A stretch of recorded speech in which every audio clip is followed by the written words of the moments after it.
মহাভাৰতৰ ভিতৰত অশ্বত্থামাৰ কাহিনীটো অলপ ব্যতিক্ৰমী আৰু সেইকাৰণেই হয়তো অশ্বত্থামা বহুতৰ কাৰণে এক চৰ্চাৰ বিষয়। জন্মৰে পৰা অশ্বত্থামা এজন অসুৰ নাছিল হত্যাকাৰী, নাইবা তেওঁ অধৰ্মী নাছিল। তেওঁ আছিল এজন আদৰ্শৱান পুত্ৰ, নিৰ্ভৰযোগ্য বন্ধু, এজন কঠোৰ নিয়মানুৱৰ্তিতাৰ মাজত চলা সেনাপতি। সেই সময়ৰ ঘাতক ধনুৰ্বিদসকলৰ মাজৰ তেওঁ আছিল এজন। পিতৃৰ আদৰ্শ অনুসৰণ কৰি জীৱন নিৰ্বাহ কৰা ব্যক্তি আছিল তেওঁ। তেওঁ আছিল এনেকুৱা এজন যোদ্ধা যিয়ে যুদ্ধৰ সকলো নিয়ম মানি চলিছিল। তেওঁ মৰ্যাদাপূৰ্ণভাৱে যুদ্ধ কৰিছিল। হওঁতে তেওঁ অধৰ্মৰ পক্ষত থিয় হৈ কুৰুক্ষেত্ৰৰ যুদ্ধত অংশ লৈছিল, কিন্তু তেওঁ নিয়মৰ মাজত থাকি যুদ্ধ কৰিছিল, যি তেওঁ সম্পূৰ্ণ নিষ্ঠাৰে পালন কৰিছিল। তেওঁৰ পিতৃ দ্ৰোণাচাৰ্য, যিয়ে অৰ্জুনক গঢ় দিছিল, তেওঁকো গঢ় দিছিল। যিয়ে ওৰে জীৱন শিকাই আহিছিল যে ছলনা কৰি যুদ্ধ জয় কৰা উচিত নহয়, যুদ্ধ জয় কৰা উচিত ধৰ্মৰে। যিয়ে শিক্ষা দিছিল যে নিৰস্ত্ৰজনক আক্ৰমণ কৰা অনুচিত, পিছপিনৰ পৰা আক্ৰমণ কৰা অনুচিত, আৰু এয়া অধৰ্ম। সূৰ্যাস্তৰ পিছত যুদ্ধ স্থগিত ৰাখিব লাগে, ইত্যাদি ইত্যাদি নিয়মবোৰ। কিন্তু সেই একেই নিয়ম, একেই যুদ্ধ, একেই যুদ্ধভূমি, একেইখিনি শিষ্য, সকলো যেন আজি ক'ৰবাত হেৰাই গ'ল। আৰু আজি ইতিহাসৰ পাতত তেওঁৰ পুত্ৰ অশ্বত্থামা পৰিচিত হৈ ৰ'ল এজন হত্যাকাৰী, অপৰাধী আৰু খলনায়ক হিচাপে। তেওঁক দস্যুৰ শাৰীত ৰখা হ'ল। তেওঁৰ নামৰ আগত আঁৰি দিয়া হ'ল অভিশপ্ত শব্দটো। তেওঁক অভিশাপ দিয়া হ'ল যে তুমি অমৰ হৈ থাকিবা, কিন্তু শান্তিৰে জীয়াই থাকিব নোৱাৰিবা। তোমাৰ শৰীৰ গেলি পচি যাব, অথচ তোমাৰ মৃত্যু নহ'ব, আৰু তুমি মাথো পৃথিৱীৰ প্ৰান্তৰে প্ৰান্তৰে অনাই বনাই ঘূৰি ফুৰিব লাগিব। এইবোৰ কাৰণতেই হয়তো অশ্বত্থামাক লৈ কিছু প্ৰশ্ন উদয় হয়, আৰু এই প্ৰশ্নবোৰ সাধাৰণ বুলি ক'ব নোৱাৰি। এইবোৰ এনেকুৱা প্ৰশ্ন য'ত মনুষ্যই নীতি নিয়ম পাহৰি ধৰ্ম আৰু অধৰ্মৰ মাজত থকা সূক্ষ্ম সীমাৰেখাডালত আঘাত কৰে। অশ্বত্থামাৰ কাহিনীটো শুনাৰ সময়ত কেৱল মাত্ৰ এই চিন্তাৰ উদয় নহয় যে তেওঁ কি কৰিলে, লগতে এইটো চিন্তাৰো উদয় হয় যে তেওঁ এই কাম কৰিবলগীয়া হ'ল কিয়। কিছুমান প্ৰশ্ন এনেকুৱা যে সকলো সংবেদনশীল ব্যক্তিৰ মনত এইবোৰ নিজে নিজে ঘনীভূত হয়। যেনে অশ্বত্থামা সঁচাকৈয়ে এজন দস্যু আছিল নেকি, হত্যাকাৰী আছিল নেকি, নে এজন মনৰ পৰা ভাঙি পৰা পুত্ৰ, যিজন পুত্ৰই ছলনাৰ বশৱৰ্তী হৈ মৃত্যুমুখত পৰা তেওঁৰ পিতৃৰ হত্যাকাৰীৰ ওপৰত প্ৰতিশোধ ল'বলৈ অস্ত্ৰ তুলি ল'বলগীয়া হৈছিল। মাথো এটা ৰাতিৰ ভিতৰত সংঘটিত হোৱা অপৰাধে কাৰোবাৰ জীৱন নিশেষ কৰিবলৈ যথেষ্ট নেকি? ছলনা কৰি হত্যা কৰা পিতৃৰ মৃত্যুৱে কাৰোবাক ইমানেই অন্ধ কৰি তুলিব পাৰেনে যে তেওঁ অবোধ শিশু আৰু হত্যাকাৰীৰ মাজত পাৰ্থক্য পৰ্যন্ত পাহৰি যাব পাৰে? প্ৰশ্ন এইটোও হয় যে কোনোবা ব্যক্তিয়ে যদি অৰেটো জীৱন নিয়মানুৱৰ্তিতাৰ মাজেৰে অতিবাহিত কৰি আহিছে, তেন্তে তেওঁ কৰা এটা মাত্ৰ ভুলেই সকলো শেষ কৰি দিব পাৰে জানো? প্ৰশ্ন হয় যে অশ্বত্থামাই প্ৰতিশোধৰ বশৱৰ্তী হৈ পাণ্ডৱ পুত্ৰসকলক বধ কৰিছিল, নে এয়া আছিল ভৱিষ্যতক নিশেষ কৰাৰ বাবে কৰা এক সুপৰিকল্পিত পৰিকল্পনা? যদি দ্ৰোণাচাৰ্যৰ সৈতে অন্যায় নহ'লহেঁতেন, তেতিয়া জানো আমি অশ্বত্থামাক দস্যু বুলি ক'লোহেঁতেন? অশ্বত্থামাক আমি তেওঁ কৰা কাৰ্যৰ বাবে সমালোচনা কৰিম, নে তেওঁৰ মনস্থিতিৰ বাবে? এজন ব্যক্তি একে সময়তে এজন অপৰাধী আৰু এজন প্ৰতাৰিত ব্যক্তি হ'ব পাৰে জানো? অশ্বত্থামাৰ জীৱনক লৈ এইবোৰেই হৈছে প্ৰশ্ন। এই প্ৰশ্নবোৰৰ সমাধান লাভ কৰিবলৈ হ'লে আমি অশ্বত্থামাৰ জীৱনটো তেওঁৰ জন্মৰ পৰাই বিশ্লেষণ কৰিব লাগিব। অশ্বত্থামা সোণৰ চামুচ মুখত লৈ জন্ম হোৱা নাছিল। তেওঁৰ জন্ম হৈছিল এক সংঘৰ্ষময় পৰিস্থিতিৰ মাজত। অভাৱে জুৰুলা কৰা পিতৃ মাতৃৰ কোলাত অশ্বত্থামাই জীৱনৰ প্ৰথম সূৰ্যৰ কিৰণ প্ৰত্যক্ষ কৰিছিল। তেওঁৰ পিতৃৰ নাম দ্ৰোণাচাৰ্য আৰু মাতৃৰ নাম কৃপি। দ্ৰোণ আছিল ভৰদ্বাজ নামৰ এজন ব্ৰাহ্মণৰ পুত্ৰ। ভৰদ্বাজ আৰু পাঞ্চাল ৰাজ্যৰ ৰজা পৃষতৰ মাজত মিত্ৰতা আছিল। পৃষতৰ পুত্ৰৰ নাম আছিল দ্ৰুপদ। পাঞ্চাল নৰেশৰ পুত্ৰ দ্ৰুপদ আৰু ভৰদ্বাজৰ পুত্ৰ দ্ৰোণে দ্ৰোণৰ পিতৃ ভৰদ্বাজ মুনিৰ আশ্ৰমত থাকি তেওঁৰ ওচৰতে শিক্ষা দীক্ষা গ্ৰহণ কৰিছিল। সেই গুৰুগৃহতেই দুই তৰুণ বিদ্যাৰ্থীৰ মাজত গভীৰ সদ্ভাৱ আৰু ঘনিষ্ঠতা গঢ়ি উঠিছিল। ডেকা বয়সৰ স্বাভাৱিক উৎসাহ আৰু উদাৰতাৰ বাবে ৰাজকোঁৱৰ দ্ৰুপদে দ্ৰোণক প্ৰায়ে এই বুলি কৈছিল, পিতৃৰ পিছত মই যেতিয়া পাঞ্চাল ৰাজ্যৰ ৰজা হ'ম, তেতিয়া মোৰ ৰাজ্যৰ আধা তোমাক দান কৰিম। শিক্ষা দীক্ষা সমাপ্ত হোৱাৰ পিছত দ্ৰুপদ ঘৰলৈ গ'ল। দ্ৰুপদ ঘৰলৈ যোৱাৰ কিছুদিনৰ পিছতে পিতাকৰ মৃত্যু হোৱাত দ্ৰুপদ পাঞ্চাল ৰাজ্যৰ ৰজা হ'ল। আনহাতে বিয়া বাৰু কৰাই দ্ৰোণ গৃহস্থী হ'ল। দ্ৰোণে বিয়া কৰাইছিল কৃপাচাৰ্যৰ ভগ্নী কৃপিক।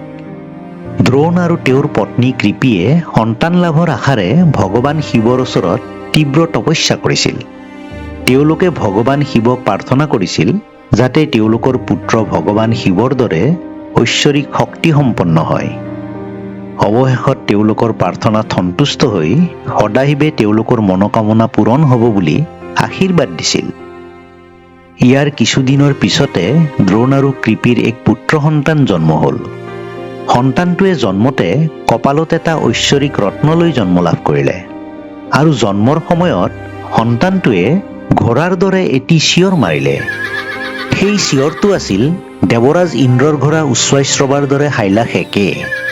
সেয়েহে দ্ৰোণ আৰু কৃপিয়ে তেওঁলোকৰ সন্তানটোৰ নাম ৰাখিলে অশ্বত্থামা, যাৰ অৰ্থ হৈছে ঘোঁৰাৰ দৰে শক্তি বা মাত থকা, নাইবা ঘোঁৰাৰ দৰে অটল। অশ্বত্থামাৰ জন্মৰ পিছত গৃহস্থী জীৱনত দ্ৰোণ গভীৰ অৰ্থ সংকটত পৰিল, কাৰণ তাৰ আগলৈকে ধন সম্পত্তিৰ ক্ষেত্ৰত দ্ৰোণ সম্পূৰ্ণ নিৰাসক্ত আৰু নিস্পৃহ আছিল।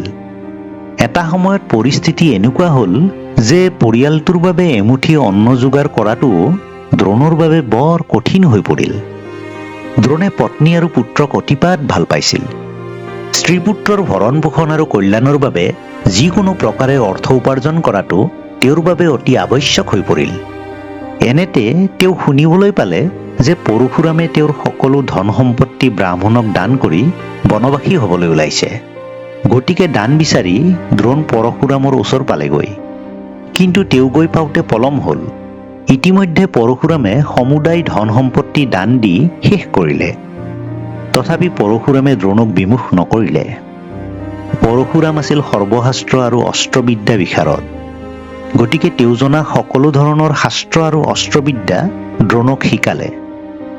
দ্ৰোণে পৰশুৰামৰ ওচৰত আটাইবোৰ অস্ত্ৰবিদ্যা আৰু সমৰ কলা আয়ত্ত কৰি তেওঁ অদ্বিতীয় সমৰ শাস্ত্ৰ বিশাৰদ হৈ উঠিল। ইয়াৰ পিছতে পৰশুৰামৰ পৰা বিদায় লৈ দ্ৰোণ গৃহমুখী হ'ল। কিন্তু পৰিয়ালটোক পোহপাল দিব পৰাকৈ দ্ৰোণ এতিয়াও অৰ্থ সংকটৰ পৰা মুক্ত হোৱা নাছিল। এনেতে এদিনাখন দ্ৰোণে এনেকুৱা এটা দৃশ্য প্ৰত্যক্ষ কৰিলে যিটোৱে তেওঁৰ অন্তৰাত্মাক জোকাৰি গ'ল। আশ্ৰমত বাস কৰা অন্যান্য লোকসকলৰ শিশুবোৰে গাখীৰ খাই আছিল, কিন্তু শিশু অশ্বত্থামাই গাখীৰ খাবলৈ নাপাই কান্দি আছিল। তেনেতে এটি শিশুৱে চাউলৰ গুৰি পানীত মিহলি কৰি অশ্বত্থামাৰ ফালে আগবঢ়াই দিলে। শিশু অশ্বত্থামাই চাউলৰ গুৰি মিহলি পানীখিনিকে গাখীৰ বুলি আনন্দমনে পান কৰিলে। এই দৃশ্য দেখি দ্ৰোণে বৰ লজ্জাবোধ কৰিলে। নিজৰ পুত্ৰৰ বাবে অলপ গাখীৰ যোগাৰ কৰিব নোৱাৰা কথাটোৱে যেন তেওঁক ধিক্কাৰ দিলে। এনেধৰণৰ মিছা সান্তনা আৰু অপূৰ্ণ আশাৰ মাজেৰে অশ্বত্থামাই পাৰ কৰিবলগীয়া হৈছিল তেওঁৰ শৈশৱ। বহু সময়ত অশ্বত্থামাই তেওঁৰ লগৰীয়াবোৰক হাঁহিমুখে কৈছিল, আজি মই গাখীৰ খাই আহিছোঁ। কিন্তু বাস্তৱত গাখীৰটো দূৰৰ কথা, বহুদিনলৈ তেওঁৰ ঘৰত খাবলৈ খুটকণ এটাও পোৱা নাছিল। এনে পৰিস্থিতিয়ে দ্ৰোণৰ মনত বৰ আঘাত দিবলৈ ধৰিলে। তেওঁ নিজকে অপৰাধী যেন অনুভৱ কৰিলে। এনেতে এদিন তেওঁৰ মনত পৰিল যে তেওঁৰ বাল্যবন্ধু দ্ৰুপদে তেওঁক প্ৰায়ে কৈছিল যে দ্ৰুপদ ৰজা হ'লে তেওঁৰ ৰাজ্যৰ আধা দ্ৰোণক দান কৰিব। গতিকে গভীৰ অৰ্থ সংকটৰ পৰা সকাহ পাবলৈ দান লাভৰ আশাৰে এইবাৰ তেওঁ পাঞ্চালৰাজ দ্ৰুপদৰ ওচৰ চাপিল। ৰজা হোৱাৰ পিছত দ্ৰুপদ অতি অহংকাৰী হৈ উঠিছিল। এতিয়া আৰু তেওঁ গুৰুগৃহত থকা দ্ৰুপদ হৈ থকা নাই। ভিক্ষাৰী বেশেৰে যোৱা দ্ৰোণে যেতিয়া দ্ৰুপদক বান্ধৱ বুলি সম্বোধন কৰিলে, তেতিয়া দ্ৰুপদৰ আত্মসন্মানত আঘাত লাগিল। তেওঁ দ্ৰোণক নানা ধৰণে তিৰস্কাৰ কৰিলে আৰু ক'লে, ৰজাৰ লগত বন্ধুত্ব ৰজাৰহে হ'ব পাৰে, এজন ৰজাৰ সৈতে এজন ভিক্ষাৰীৰ কেতিয়াও বন্ধুত্ব হ'ব নোৱাৰে। তুমি মোক বান্ধৱ বুলি সম্বোধন কৰিবলৈ কেনেকৈ সাহস কৰিলা? দ্ৰুপদে দ্ৰোণক এনেকৈ দুৰ্ব্যৱহাৰ কৰি ৰাজপ্ৰসাদৰ পৰা বাহিৰ কৰি দিলে। দ্ৰোণে এই কথাত মৰ্মান্তিক আঘাত পালে। তেওঁ দ্ৰুপদৰ ওপৰত পলমকৈ হ'লেও চৰম প্ৰতিশোধ লোৱাৰ সিদ্ধান্ত গ্ৰহণ কৰিলে। তাৰ পিছত 2 পইচা অৰ্জন কৰিব পৰা কিবা এটা কামৰ সন্ধানত তেওঁ হস্তিনাপুৰলৈ গ'ল। তাত গৈ তেওঁ কুৰুবংশৰ ৰাজকুমাৰসকলৰ অস্ত্ৰগুৰু হিচাপে নিযুক্তি লাভ কৰিবলৈ সক্ষম হ'ল। কুৰুবংশৰ ৰাজকুমাৰসকলৰ লগত অশ্বত্থামায়েও তেওঁৰ পিতৃ দ্ৰোণৰ পৰা অস্ত্ৰবিদ্যাৰ শিক্ষা লাভ কৰিলে। দ্ৰোণৰ অধীনত কৌৰৱ আৰু পাণ্ডৱসকলৰ লগতে অশ্বত্থামায়েও সকলো ধৰণৰ সমৰ কৌশল আৰু অস্ত্ৰবিদ্যা আয়ত্ত কৰি নিপুণ হৈ উঠিল।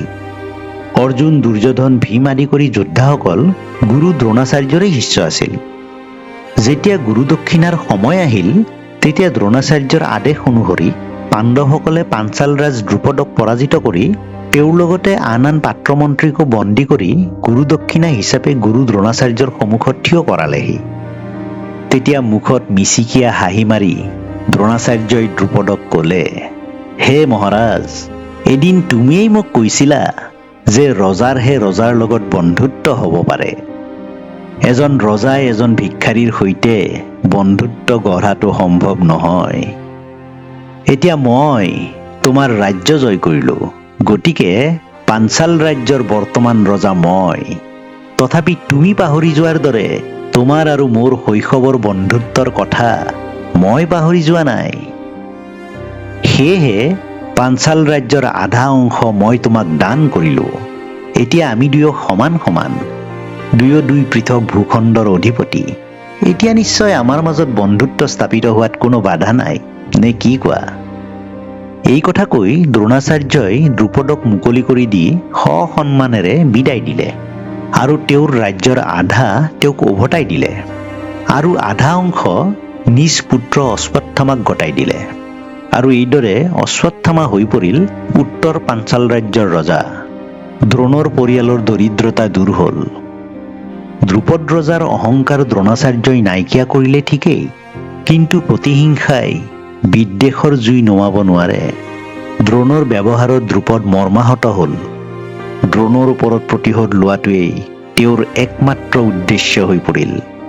গতিকে তেওঁ নিজৰ ৰাজ্যলৈ ঘূৰি আহি কঠোৰ তপস্যাৰ দ্বাৰা দেৱতাসকলক সন্তুষ্ট কৰি দ্ৰোণক বধ কৰিব পৰা এজন বীৰ পুত্ৰ আৰু অৰ্জুনলৈ বিয়া দিব পৰা এগৰাকী পুত্ৰী কামনা কৰিলে। যথাসময়ত দেৱতাসকলৰ আশীৰ্বাদত তেওঁ ধৃষ্টদ্যুম্ন নামৰ এজন বীৰ পুত্ৰ আৰু দ্ৰৌপদী নামৰ এগৰাকী সুন্দৰী কন্যা লাভ কৰিলে। পৰৱৰ্তী সময়ত এই দ্ৰৌপদীয়েই পঞ্চপাণ্ডৱৰ ভাৰ্যা হৈছিল আৰু মহাভাৰতৰ যুদ্ধত ধৃষ্টদ্যুম্ন হৈছিল পাণ্ডৱ সৈন্য বাহিনীৰ প্ৰধান সেনাপতি। এই ধৃষ্টদ্যুম্নই বধ কৰিছিল দ্ৰোণাচাৰ্যক। এইফালে জীৱনৰ কঠোৰ সংঘৰ্ষময় দিনবোৰ অতিক্ৰম কৰি অশ্বত্থামা এতিয়া কেৱল মাত্ৰ এজন ৰজাই নহয়, তেওঁ এজন পৰম পৰাক্ৰমী যোদ্ধালৈ পৰিণত হ'ল। পিতৃ দ্ৰোণাচাৰ্যই তেওঁক ধনুৰ্বেদৰ সকলো শিক্ষা প্ৰদান কৰিছিল। তেওঁ অগ্নি, বৰুণ, বায়ু, পূজন্য, ব্ৰহ্মাস্ত্ৰ আদিৰ দৰে ভয়ানক অস্ত্ৰসমূহৰ জ্ঞান লাভ কৰিবলৈ সক্ষম হৈছিল। কোৱা হয় যে এইবোৰৰ ভিতৰত কিছুমান এনেকুৱা অস্ত্ৰজ্ঞান তেওঁ লাভ কৰিছিল যিবোৰৰ বিষয়ে কেৱল মাত্ৰ দ্ৰোণাচাৰ্যইহে জানিছিল। বল, বুদ্ধি, ধৈৰ্য আৰু ক্ষিপ্ৰতা আদি কৰি সকলো দিশত অশ্বত্থামা সমৃদ্ধিশালী হৈ উঠিছিল। পিতামহ ভীষ্ম, কৰ্ণ, অৰ্জুন, কৃপাচাৰ্যৰ দৰে যোদ্ধাইও তেওঁৰ ক্ষমতাৰ বিষয়ে জানিছিল। ভীমে প্ৰায়ে কৈছিল যে কৌৰৱৰ সৈন্যবাহিনীত অশ্বত্থামাৰ দৰে নিৰ্ভীক আৰু সাহসী যোদ্ধা দ্বিতীয়জন আৰু নাই। কিন্তু যুদ্ধ কেৱল মাত্ৰ অস্ত্ৰৰে জয়ী হ'ব পৰা নাযায়। যুদ্ধত জয়ী হ'বলৈ প্ৰতিপক্ষই কেতিয়াবা আবেগ, অনুভূতি, ষড়যন্ত্ৰ আৰু চলনাৰো আশ্ৰয় লোৱা দেখা যায়। আৰু এনেকুৱাই এক ভয়ংকৰ চলনাৰ বলি হ'বলগীয়া হৈছিল অশ্বত্থামাৰ পিতৃ দ্ৰোণাচাৰ্য। কুৰুক্ষেত্ৰৰ যুদ্ধৰ শেষৰ ফালে পাণ্ডৱ আৰু কৌৰৱ দুয়োপক্ষৰ মাজত ক্ৰোধ, হিংসা, বিদ্বেষৰ প্ৰকোপ ইমানেই বেছি হৈছিল যে দুয়োপক্ষই যুদ্ধৰ নীতি নিয়মবোৰ সঘনাই উলংঘা কৰিছিল। কুৰুক্ষেত্ৰৰ যুদ্ধৰ 15 দিনৰ দিনা দ্ৰোণে ৰুদ্ৰমূৰ্তি ধাৰণ কৰি নিমিষে নিমিষে অসংখ্য পাণ্ডৱসৈন্য নিধন কৰিব ধৰিলে। সেইদিনা দ্ৰোণাচাৰ্য অপ্ৰতিৰোধ্য হৈ উঠিছিল। তাকে দেখি শ্ৰীকৃষ্ণই অৰ্জুনক ক'লে, সখা, দ্ৰোণাচাৰ্যৰ হাতত যেতিয়ালৈকে অস্ত্ৰ থাকিব তেতিয়ালৈকে তেওঁক ৰোধ কৰাটো কাৰো পক্ষে সম্ভৱ নহয়। ধৰ্মযুদ্ধৰ সকলো নীতি নিয়ম আখৰে আখৰে পালন কৰিলে এইজন মহাযোদ্ধাক বধ কৰিব নোৱাৰিবা, আৰু তেওঁক বধ নকৰিলে তেওঁ তোমালোকৰ সকলোকে বধ কৰিব। তেওঁক যুদ্ধক্ষেত্ৰৰ পৰা বিৰত কৰাৰ এটাই মাত্ৰ উপায় আছে, আৰু সেয়া হ'ল তেওঁৰ পুত্ৰ অশ্বত্থামা নিহত হোৱা বুলি কোনোবাই তেওঁৰ কাণত পেলাব লাগে। তেতিয়া পুত্ৰ স্নেহত অন্ধ দ্ৰোণাচাৰ্যৰ জীৱনৰ প্ৰতি মায়ামোহ নোহোৱা হ'ব, আৰু তেতিয়া তেওঁ অস্ত্ৰ শস্ত্ৰ এৰি থৈ যুদ্ধক্ষেত্ৰ ত্যাগ কৰিব। গতিকে কোনোবা এজনে গৈ অশ্বত্থামা নিহত হৈছে বুলি এটা মিছা বাতৰি তেওঁৰ কাণত পেলাই দিব লাগে। কৌৰৱ পক্ষৰ এটা হাতীৰ নাম আছিল অশ্বত্থামা। গতিকে কৃষ্ণৰ পৰামৰ্শ মতে ভীমে সেই হাতীটো বধ কৰিলে। তাৰ পিছত ভীমে আহি মই অশ্বত্থামাক বধ কৰিলো বুলি দ্ৰোণাচাৰ্যই শুনাকৈ বাৰে বাৰে চিঞৰিবলৈ ধৰিলে। অশ্বত্থামা আছিল দ্ৰোণাচাৰ্যৰ অতি মৰমৰ। তেওঁৰ বাবে অশ্বত্থামাই আছিল সকলো। সেয়েহে অশ্বত্থামাৰ মৃত্যুৰ বাতৰি শুনি তেওঁ মৰ্মাহত হৈ থৰ লাগিল। তেওঁ এই কথা বিশ্বাস কৰিব পৰা নাছিল, কাৰণ তেওঁ জানিছিল যে তেওঁৰ পুত্ৰ অশ্বত্থামা এজন প্ৰবল পৰাক্ৰমী বীৰ। গতিকে ইমান সহজে তেওঁৰ মৃত্যু হ'ব নোৱাৰে। সেয়েহে দ্ৰোণে যুধিষ্ঠিৰৰ ওচৰলৈ গৈ সুধিলে, হে ধৰ্মপুত্ৰ যুধিষ্ঠিৰ, সংসাৰত তুমিয়ে এজন এনে ব্যক্তি যে তুমি কেতিয়াও মিছা কথা কোৱা নাই। গতিকে কোৱাচোন, অশ্বত্থামা সঁচাকৈ নিহত হ'ল নেকি? যুধিষ্ঠিৰ সেই সময়ত তেওঁৰ জীৱনৰ আটাইতকৈ কঠিন মুহূৰ্তটোত উপনীত হৈছিল। এফালে ধৰ্ম আৰু আনফালে যুদ্ধ। তেতিয়া কৃষ্ণই যুধিষ্ঠিৰক কাণে কাণে ক'লে, তুমি মিছা কথা ক'ব নালাগে, কিন্তু সত্য কথাটোও সম্পূৰ্ণৰূপে কোৱাৰ কোনো প্ৰয়োজন নাই। গতিকে কৃষ্ণৰ পৰামৰ্শ অনুসৰি যুধিষ্ঠিৰে ক'লে, অশ্বত্থামা হতঃ ইতি নৰো বা কুঞ্জৰৱঃ। যুধিষ্ঠিৰে এই কথাখিনি কৈ থকাৰ সময়ত শ্ৰীকৃষ্ণৰ ইংগিত লাভ কৰি পাণ্ডৱসৈন্যসকলে যুদ্ধভূমিত শংখ, তাল, দবা আদি বজাই বিজয় উল্লাস কৰিব ধৰিলে, যাৰ ফলত দ্ৰোণাচাৰ্যই যুধিষ্ঠিৰে কোৱা সম্পূৰ্ণ বাক্যশাৰী শুনা নাপালে। তেওঁ মাত্ৰ শুনিলে অশ্বত্থামা হতঃ, অৰ্থাৎ অশ্বত্থামা নিহত হৈছে, কিন্তু বাকী অংশ ইতি নৰো বা কুঞ্জৰঃ, অৰ্থাৎ এয়া মানুহ নে হাতী সেয়া নিশ্চিত নহয়, এই অংশ শুনা নাপালে। প্ৰাণসম পুত্ৰ অশ্বত্থামা নিহত হোৱা বুলি শুনাৰ লগে লগে দ্ৰোণাচাৰ্যৰ জীৱনৰ সকলো মায়ামোহ আকাংক্ষা নোহোৱা হ'ল। তেওঁৰ অন্তৰত গভীৰ দুখে আহি হেঁচা মাৰি ধৰিলে। দ্ৰোণাচাৰ্যৰ দুৰ্বলতাৰ সুযোগ ল'লে ভীমে। ভীমে দ্ৰোণাচাৰ্যক ব্ৰাহ্মণ হৈ নিজৰ ধৰ্ম বাদ দি ক্ষত্ৰিয় ধৰ্ম পালন কৰাৰ বাবে যিমান পাৰে সিমান নিন্দা কৰিবলৈ ধৰিলে। দ্ৰোণাচাৰ্যৰ আৰু জীয়াই থকাৰ ইচ্ছা নাইকিয়া হ'ল। তেওঁ অস্ত্ৰ শস্ত্ৰ দলিয়াই দি যোগাসনত বহিল। সেই সুযোগতে দ্ৰুপদ ৰজাৰ পুত্ৰ ধৃষ্টদ্যুম্নই দ্ৰুতবেগেৰে আহি দ্ৰোণাচাৰ্যৰ শিৰচ্ছেদ কৰিলে। যিজন পিতৃৰ বাবে জীৱনটো অৰ্থহীন হৈ পৰিছিল, তেওঁক নিৰস্ত্ৰ অৱস্থাত হত্যা কৰা হ'ল। যিজন গুৰুৱে জীৱন জুৰি শিকাই আহিছিল যে নিৰস্ত্ৰজনৰ ওপৰত আক্ৰমণ কৰাটো অধৰ্ম, সেই নিৰস্ত্ৰ গুৰুকে ছলনা কৰি হত্যা কৰা হ'ল। পিতৃ হত্যাৰ খবৰ গৈ অশ্বত্থামাৰ কাণত পৰিল, আৰু এইটোৱেই আছিল সেইটো ক্ষণ যিয়ে অশ্বত্থামাৰ অন্তৰত জীয়াই থকা মানুহ নামৰ সত্তাটোক সম্পূৰ্ণৰূপে নিঃশেষ কৰি পেলাইছিল। প্ৰথম অৱস্থাত অশ্বত্থামাই বিশ্বাসেই কৰিব পৰা নাছিল যে তেওঁৰ পিতৃৰ মৃত্যু হৈছে। তেওঁ ভাবিছিল যে এয়া হয়তো যুদ্ধৰ এক কৌশল হ'ব পাৰে। কিন্তু তেওঁ যেতিয়া নিশ্চিত হ'ল যে তেওঁৰ পিতৃক নিৰস্ত্ৰ অৱস্থাত অন্যায়ভাৱে হত্যা কৰা হৈছে, তেতিয়া তেওঁ ক্ৰোধিত হৈ পৰিল। তেওঁৰ বাবে দ্ৰোণাচাৰ্য কেৱল মাত্ৰ এজন পিতৃ নাছিল, দ্ৰোণাচাৰ্য আছিল তেওঁৰ বাবে আদৰ্শ, ভৰসা, ধৰ্ম আৰু তেওঁৰ জীৱনৰ সৰ্বোচ্চ। অশ্বত্থামাই ধৰ্মযুদ্ধ বুলি ভাবি যিখন কুৰুক্ষেত্ৰৰ যুদ্ধত অংশ লৈছিল, সেই যুদ্ধখন এতিয়া তেওঁৰ বাবে হৈ পৰিল মাথো এক প্ৰতাৰণা। সেয়েহে তেওঁ গৰজি উঠি ক'লে, যিখন যুদ্ধত মোৰ পিতৃক ছলনা কৰি হত্যা কৰা হ'ল, সেই যুদ্ধত ময়ো এতিয়াৰ পৰা চলনাৰ আশ্ৰয় ল'ম। আৰু ইয়াৰ পিছতে প্ৰথমবাৰৰ বাবে অশ্বত্থামাই সূৰ্যাস্তৰ পিছত অস্ত্ৰ নোতোলাৰ নিয়ম ভংগ কৰিলে। তেওঁ নিশাৰ আন্ধাৰত শত্ৰুক আক্ৰমণ কৰাৰ সিদ্ধান্ত ল'লে। গতিকে পৰিকল্পনা অনুসৰি নিশাৰ আন্ধাৰত তেওঁ পাণ্ডৱৰ ছাউনি পালেগৈ। প্ৰথমতে তেওঁ গৈ উপস্থিত হ'ল তেওঁৰ পিতৃ হত্যাকাৰী ধৃষ্টদ্যুম্ন শুই থকা তম্বুটোৰ ওচৰত। দিনজোৰা যুদ্ধৰ অন্তত সকলো পাণ্ডৱ সৈন্য নিষ্পাল দি শুই আছিল। অশ্বত্থামাই অচম্বিতে ধৃষ্টদ্যুম্নৰ ওপৰত জঁপিয়াই পৰিল আৰু তেওঁক শুই থকা অৱস্থাতে হত্যা কৰিলে। ইয়াৰ পিছত অশ্বত্থামা গৈ সেইটো তম্বুত গৈ উপস্থিত হ'ল য'ত তেওঁ ভাবিছিল যে সেই তম্বুটোৰ ভিতৰত পঞ্চপাণ্ডৱ শুই আছে। কিন্তু সেই তম্বুটোত পঞ্চপাণ্ডৱ নাছিল, তাত শুই আছিল দ্ৰৌপদীৰ 5জন পুত্ৰ। অশ্বত্থামাৰ মন প্ৰতিশোধৰ জুইত দগ্ধ হৈ আছিল, গতিকে তেওঁৰ বিবেকে কাম কৰা নাছিল। দ্ৰৌপদীৰ পুত্ৰকেইজনকে অশ্বত্থামাই পঞ্চপাণ্ডৱ বুলি ভাবি শুই থকা অৱস্থাতে নৃশংসভাৱে হত্যা কৰিলে। ইয়াৰ পিছত তেওঁ তম্বুৰ পৰা ওলাই আহি গোটেই ছাউনিত জুই লগাই দিলে। এটা ৰাতিৰ ভিতৰতে এইদৰে দ্ৰৌপদীৰ 5জন পুত্ৰ মৃত্যুমুখত পৰিল। এইটোৱে আছিল সেইটো ৰাতি য'ৰ পৰা ইতিহাসৰ পাতত অশ্বত্থামা পৰিচিত হ'ল এজন খলনায়ক হিচাপে। কিন্তু ইতিহাসে কেতিয়াও নুসুধিলে যে তেওঁক হত্যাকাৰী সজালে কোনে। ইয়াৰ পৰিৱৰ্তে এইটো মানি লোৱা হ'ল যে অশ্বত্থামা পূৰ্বৰে পৰা এজন হত্যাকাৰী আছিল। ইয়াৰ পিছত যি ঘটিছিল সেয়া কেৱল মাত্ৰ এজন যোদ্ধাৰ পৰাজয় নাছিল, সেয়া আছিল এজন ব্যক্তিৰ অস্তিত্বৰ বিলুপ্তি। পঞ্চপাণ্ডৱে তেওঁৰ ওপৰত আক্ৰমণ কৰি তেওঁক বন্দী কৰিলে। তেওঁৰ কপালৰ মাজত থকা মণিটো কাঢ়ি লোৱা হ'ল, যিটো মণি তেওঁৰ জন্মৰ সময়তে তেওঁৰ কপালত লাগি আহিছিল, যি আছিল তেওঁৰ দিব্যতা আৰু আত্মনিয়ন্ত্ৰণৰ প্ৰতীক।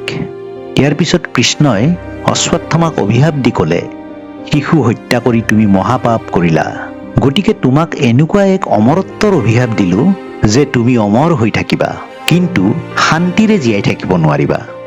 তোমাৰ শৰীৰ গেলি পচি যাব, অথচ তোমাৰ মৃত্যু নহ'ব, আৰু তুমি মাথো পৃথিৱীৰ প্ৰান্তৰে প্ৰান্তৰে অনাই বনাই ঘূৰি ফুৰিব লাগিব। এই অভিশাপ পোৱাৰ পিছত অশ্বত্থামা গভীৰ অৰণ্যত প্ৰৱেশ কৰিলে। কোৱা হয় যে অশ্বত্থামা আজিও জীৱিত আছে আৰু তেওঁ কৰা কুকৰ্মৰ শাস্তি ভোগ কৰি পৃথিৱীৰ প্ৰান্তৰে প্ৰান্তৰে ভ্ৰমি ফুৰিছে। কিন্তু এইখিনিতে এটা প্ৰশ্ন উদয় হয় যে অশ্বত্থামা শুদ্ধ আছিল নে ভুল? যদি সেই নিশাটোৰ ঘটনাটো বিশ্লেষণ কৰা হয়, যিদিনা তেওঁ শুই থকা 5টা শিশুক হত্যা কৰিছিল, তেতিয়াহ'লে তেওঁ নিশ্চিতভাৱে এজন অপৰাধী। কাৰণ কোনো শাস্ত্ৰ, দৰ্শন বা যুক্তিয়ে তেওঁ কৰা সেই অপকৰ্মক সমৰ্থন নকৰে। শিশু হত্যা কেতিয়াও ন্যায় হ'ব নোৱাৰে, সেয়া প্ৰতিশোধেই হওক নাইবা ক্ৰোধৰ বশৱৰ্তী হৈ কৰা হত্যাকাণ্ড হওক, সেই অপকৰ্ম নিশ্চিতভাৱে অধৰ্ম। কিন্তু কোনো ব্যক্তিক যদি তেওঁৰ জীৱনৰ আটাইতকৈ এন্ধাৰ নিশাটোৰে পৰিভাষিত কৰা হয়, সেয়াও আধৰুৱা সত্য হৈ ৰ'ব। যিদিনাখন তেওঁৰ নিৰস্ত্ৰ শোকদগ্ধ পিতৃক ছলনা কৰি হত্যা কৰা হৈছিল, সেইদিনাই তেওঁৰ মনৰ ভাৰসাম্য, ধৈৰ্য, তেওঁৰ ধৰ্মৰো মৃত্যু ঘটিছিল। যিজন ব্যক্তিয়ে জীৱনজুৰি নীতি নিয়মক ভগৱানৰ দৰে মানি আহিছিল, সেইজন ব্যক্তিয়ে যিদিনা দেখা পায় যে তেওঁৰ ভগৱানতুল্য পিতৃক ছলনা কৰি হত্যা কৰা হ'ল, তেতিয়া তেওঁ সেই নীতি নিয়মৰ এনাজৰীডাল ছিঙি পেলাবলৈ বাধ্য হয়। অশ্বত্থামাই সেই নিশা যি কৰ্ম কৰিলে সেয়া নিশ্চিতভাৱে এক অপৰাধ। কিন্তু সেই অপৰাধ এনেকুৱা এজন ব্যক্তিৰ দ্বাৰা সংঘটিত হৈছিল যাক অন্তৰৰ পৰা ভাঙি পেলোৱা হৈছিল। গতিকে মহাভাৰতৰ অশ্বত্থামাৰ চৰিত্ৰটো আজিও আমাৰ সমাজৰ বহু ব্যক্তিৰ জীৱনৰ সৈতে সামঞ্জস্য আছে। এই চৰিত্ৰটো এনেকুৱা এজন ব্যক্তিৰ দৰে লাগে যিজন ব্যক্তিয়ে বছৰ বছৰ ধৰি নীতি নিয়মৰ মাজেৰে জীৱনটো অতিবাহিত কৰি আহিছে, অনুশাসনৰ মাজেৰে ধৰ্মপথত খোজ দি আহিছে। কিন্তু এদিন এনেকুৱা এটা দিন আহিল যিদিনা তেওঁৰ জীৱনৰ সৈতে ছলনা কৰি কোনোবাই তেওঁৰ সৈতে অন্যায় কৰিলে, আৰু সেইদিনা তেওঁ সেই অন্যায়ৰ বিৰুদ্ধে থিয় হ'বলৈ গৈ নকৰিবলগীয়া কিবা এটা কৰি পেলায়। তেতিয়া তেওঁক সমাজে দোষী বা অপৰাধী আখ্যা দিয়ে। কিন্তু তেওঁ সেই পৰিস্থিতিলৈ আহিল কেনেকৈ? তেওঁ সেই অপৰাধ কিয় কৰিব লগা হ'ল? এইবোৰ বিষয়ক কিন্তু সমাজে বিশ্লেষণ কৰি নাচায়। এজন ব্যক্তিয়ে জন্মতে কেতিয়াও অপৰাধী বা দস্যু হৈ জন্ম নলয়। জন্মৰ সময়ত সকলো ব্যক্তি একোটা নিষ্পাপ শিশু। কিন্তু সমাজৰ কিছুমান বিনষ্ট পৰিৱেশে এজন নিষ্পাপ শিশুৰ মনতো অপৰাধ প্ৰৱণতা জগাই তুলিব পাৰে। কিন্তু অপৰাধেই ই কোনোপধ্যে সমৰ্থনযোগ্য নহয়। কোনো ব্যক্তিয়েই সমাজৰ ঊৰ্ধত নহয়। দৰ্শকসকল, অশ্বত্থামাৰ জীৱনটোক লৈ আপোনালোকৰ মতামত কি?